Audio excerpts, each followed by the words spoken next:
This is a fully automated self-contained potato cannon factory made in the Create mod.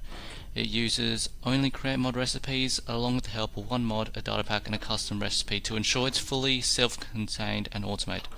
This was the first time I made anything substantial in Create, and the production line can clearly be improved on in the future.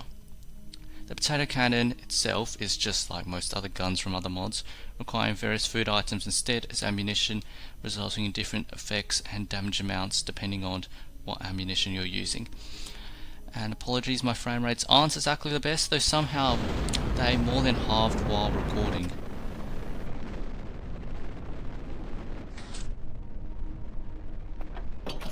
Let's head up the elevator and see the factory in full. On the right is a potato farm to provide, well, all the potatoes needed to operate the cannon. And this here is the entire factory. It is quite big, it's noisy, probably thanks to all of the conveyor belts. And so let's head to where it all starts. A cobblestone generator producing cobblestone, which is crushed in a millstone to form gravel.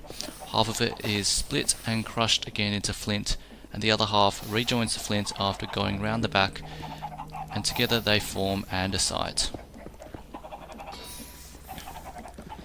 To form the andesite we need lava, made from mixing cobblestone from a second generator on top of a superheated blaze burner. This lava joins up with the flint and gravel to be made into andesite.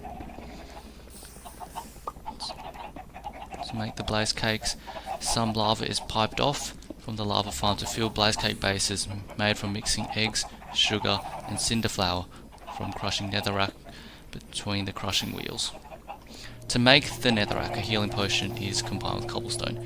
This healing potion is pumped from a heated potion mixture with glistering melons, with one key ingredient here being gold. Some cobble from earlier is turned to gravel, then crushed into sand, which is then haunted by a fan blowing soul fire into soul sand, then drops down to be washed, producing gold at 2% chance and nether quartz. This gold is then combined with melons from this small farm in a mechanical craft to make the glistering melon slices. To make the awkward potion needed for brewing, there is another mixer and basin connected to a nether wall farm. To heat the blaze burners below we need fuel, one type of fuel being these dead bushes from this conveyor belt here. These come from the washing of red sand, a product of crushing terracotta, made from blasting clay blocks formed by compacting clay balls, a byproduct of gravel crushing.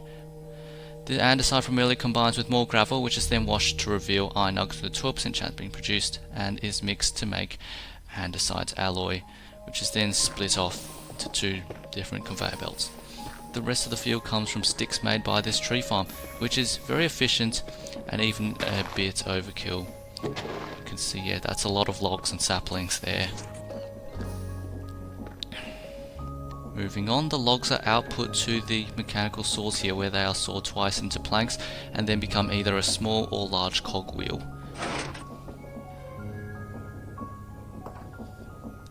The leftmost mechanical crafter takes andesite alloy and turns them into shafts, then move to the second crafter where they become small cogwheels. These cogwheels are output to either the mixer to turn them into large cogwheels with another plank, or sent straight up to the precision mechanism assembly line.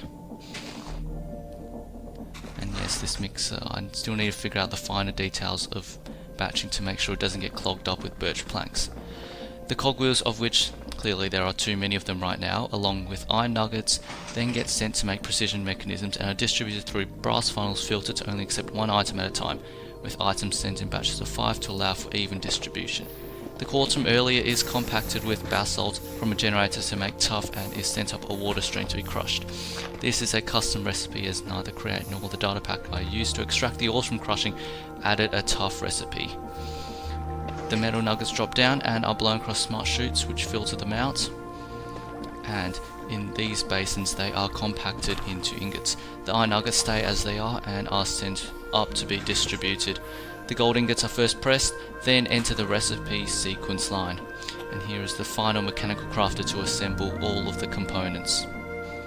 The copper ingots are split twice, first to batch 2 ingots to the final crafter. The second split occurs in a 1:2 ratio. 2 ingots get pressed into plates which join the unpressed ingot to form fluid pipes, which are then sent down to the final crafter. The copper production from tuff crushing is the slowest part of the assembly line simply because tuff isn't made constantly and the copper drop rates are low, around 10% per nugget. As well as potato cannon can take on other ammunition including enchanted golden apples and blaze cake, and a full list of the damage and effects is on screen, well, the wiki.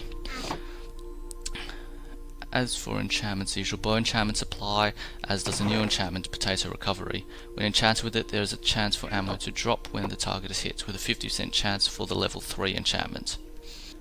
Using a copper back tank or the more durable and armoured netherite equivalent prolongs the durability of the potato cannon until the back tank runs out of air. The netherite back tank can be made on a smithing table with either a netherite ingot or a netherite chest plate and a copper back tank.